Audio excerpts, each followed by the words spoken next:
Eric Levitz wrote an interesting piece in New York Magazine where he says you get all this like demographic freakout on the right about like they're importing voters so that they can, and it's like I don't think those people coming over necessarily are even going to vote against. Like you are doing more sort of stereotyping of how people might vote than is actually warranted, and in fact, you might be able to build a multiracial right-wing movement in America. Imagine if you weren't talking about internment camps. I mean, just imagine what you could do if you really put your mind to it. But I mean, I think that first of all, it's been really underreported the way in which disinformation has really grown and spread on Spanish language media, right? Like the Biden campaign started early with outreach to Hispanic and Black communities. They need to keep up that outreach. But I was reading the tour de force profile of Joe Biden in The New Yorker this week by Evan Osnos, and he talks to Sarah Longworth at the Bulwark, and she has a really smart point, which is if Biden is not great at selling this, where are the surrogates? Flood the zone.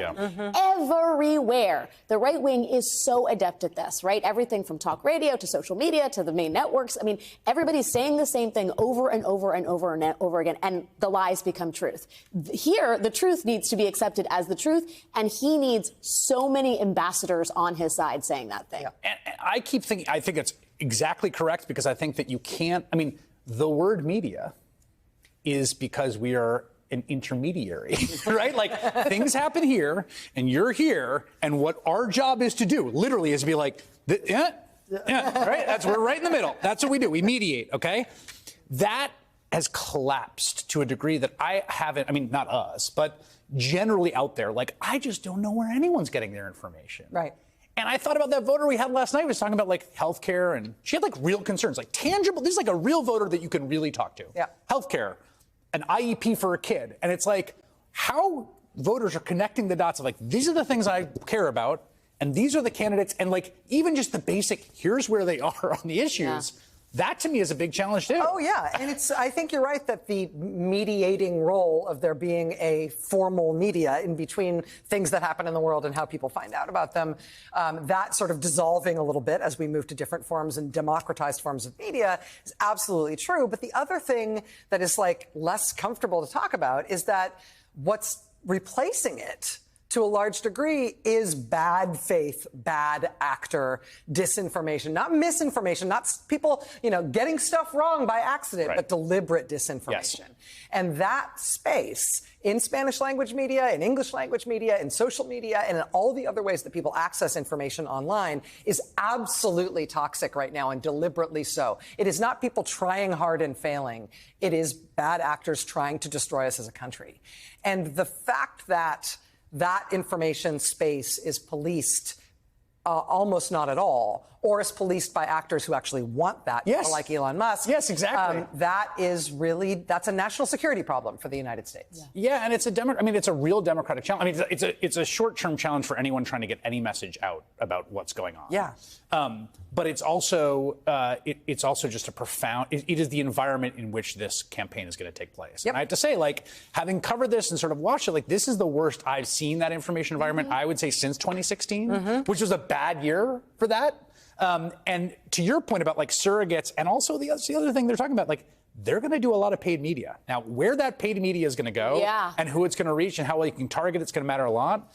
But there's going to be a lot of direct outreach to people that is going to matter a tremendous amount for precisely this reason. They need to make an incredible volume of content. Yes. They need to make a lot of content from a gazillion different sources going to a gazillion different places, and I do not know if they are staffed for that. Well, they also, I mean, I don't mean to indict the American public, because I'm guilty of this myself. We've become very selfish in our media habits. We want stuff that feels good, looks good, is funny, is entertaining, and that reality is often at odds with, politics and policy, and they have got to find a way to marry something that can go viral to a really important message that Biden needs to spread ahead of November. And it's much easier to make stuff go viral when the message is our country is a disaster. It is being beset by a cabal of shadowy and all-powerful enemies. We need somebody to break the rules and to come in here and to take over with an iron fist and vanquish all of our country's, like that's something that you can do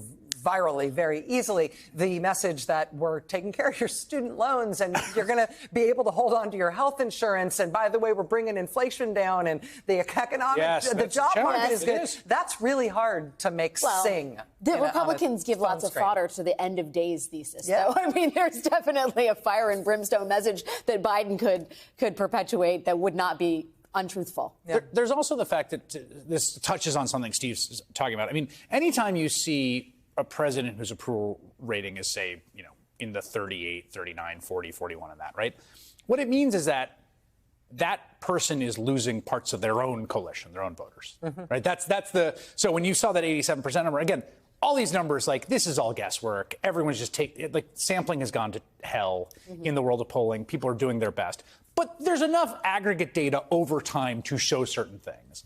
And it seems to me that, like, those kind of swing voters are the swing voters who won the first time are a key part, but also, like, finding out, like, who are the people that voted for you last time in that 13%.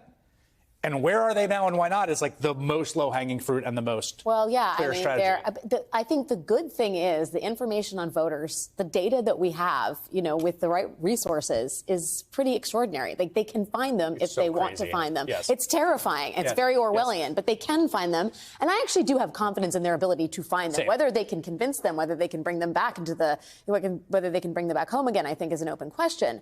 But I do think the stakes are so enormously high that the recruitment of compelling characters and interlocutors for this movement, that is really the movement against tyranny to save American democracy, it shouldn't be that hard. It's the Popular Front to save American democracy, and that urgency, I do think that, one of the things that people have been pointing out is, like, people are not tuned in yet, and they are pretty checked out. And Joe Biden has not been an omnipresent sort of person out there in the world, and certainly not in the way Donald Trump was, but not in the way Barack Obama was. How do you see that? Like, you are really focused on this question of the survival of American democracy and stitching together a popular front that will defend it. Yeah. And it's happened before, and it's what the project that you see happening now. Like, how confident are you that part of that is just a focus, that, like, when people lock in, they get it? Well, I mean, I think that the idea that wins is that there is a supermajority in America that is for democracy. I agree. And it is a nonpartisan supermajority of people who disagree with each other on a million different things. But there is one thing that is a very clear choice in this election, and it is between having a democracy and not.